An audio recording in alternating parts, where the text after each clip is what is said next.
Welcome everybody to Very Important Geeks, where today we are going to be geeking out about the Presonus Eris 3.5 Bluetooth speakers.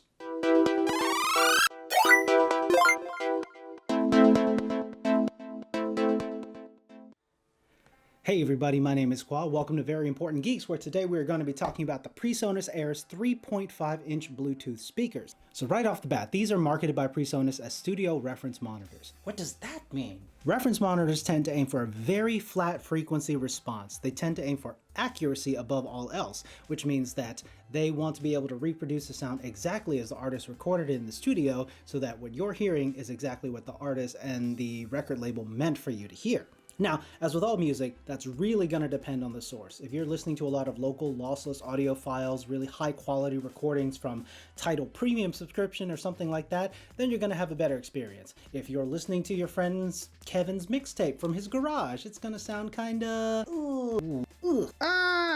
Let's go over the build quality. These are pretty well constructed. It uses a traditional MDF case with a nice vinyl matte wrap on it. Looks very nice, pretty understated, but definitely looks high quality. These are amplified speakers. They're 50 watts, so 25 watts per speaker. I'm gonna go ahead and put up the audio specs here on screen right now if you care about that sort of thing. So these do come powered for regular 100 to 120 volts or 220 to 240 volts, depending on where you live. You should be okay. There's a 3.5-inch woofer right here, made it out of woven composite low frequency transducer. Your tweeter is going to be a 1-inch ultra low mass silk dome high frequency transducer. On the back, there is a rear firing acoustic port. This is where your bass hits are going to come out of. It's a little bit small. It's nice that it's on the back. Presonus markets the bass as tight and clean. The bass is pretty good, decent for something this size. I wouldn't say mind-blowing. I like my bass a little bit deeper and punchier. I found that if you slide these all the way to the wall and let the acoustic port and the bass bounce off that wall, it helps a little bit with the sound. You're going to have bracing inside these, which is optimized to reduce vibration. Front panel volume controls, actually all front panel controls, which is really nice, especially as a desktop speaker. You want all the controls to be right at the front within arm's reach, so you don't have to get up, walk behind the speaker, turn up the volume or whatever. So you're going to have volume knob, auxiliary input, headphones, and your power button right on the front. Super nice. And because these are the Bluetooth version, there is a Bluetooth pairing on the back. And it does use Bluetooth 5.0, so really low energy, really efficient. If you have other Bluetooth 5.0 products like the latest iPhones or some headphones, they'll pair really well and really efficiently with these. It also comes with a soft start feature, which means as soon as you start it up, it's going to eliminate that annoying initial pop when you start up some speakers. Nice little feature there. These also come with an internal power supply, meaning you don't have a large power brick on the cord, which is very handy if you're already putting it amongst your desktop with all the other wires and cable management you have to do. One less power brick to deal with is an excellent thing. On the back, you're going to have a multitude of options as to what you put into this thing. It comes with balanced TRS cable inputs, unbalanced just regular RCA inputs, and traditional stereo wire speakers. You can also do some acoustic tuning with high and low frequencies. Those controls are going to be on the back, so that if you want to sort of adjust these for the room that they're in, because they are reference monitors, you can tune them to the environment that you're in for the best listening experience.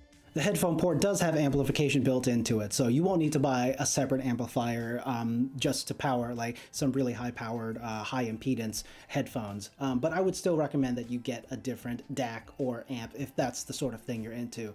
If not, if those things don't make a difference, this will do you just fine. These speakers are 5.6 inch wide, 6.4 inches deep, and 8.3 inches tall, and they weigh about 6.4 pounds per pair. So these are also going to be Class AB amplifiers, which means they sit in that very sweet spot of being really power efficient and having good sound fidelity. So my impressions after having listened to these for about a year and a half now. The bass is decent, it's clean, but it's not as punchy or deep as I would like it, but totally doable, will still sound very nice. The mids are amazing, the highs are very clear without being harsh or sibilant, and I listen to everything from rock to jazz, metal to musicals, and the best thing I could say about this is the imaging. The imaging and the width of the stereo are fantastic with these. It sounds like you can pick out exactly where each instrument is coming from. When they recorded in the studio, your vocals are going to be very center. You maybe have the guitars to the left, the drummer is going to be right behind you. It's going to sound that way. If you set these up correctly, the imaging is going to be amazing on these. To really showcase what they're going to sound like, try listening to a song called 7 Minutes from the Cowboy Bebop soundtrack, or really anything from the Cowboy Bebop soundtrack. It's a fantastic soundtrack. Also try My One and Only Love by John Coltrane and Johnny Hartman. Beautiful song, makes these things sing amazingly.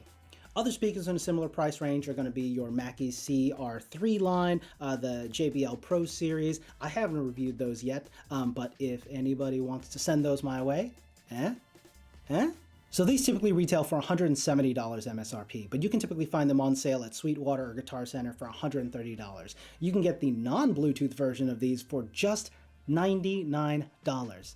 That's right, for 2 Frappuccinos, you can have an amazing stereo speaker for your desktop setup, and I would highly, highly recommend these. Inside, there's going to be optimized resonance. Inside, there's going to be optimized resonance in... fuck.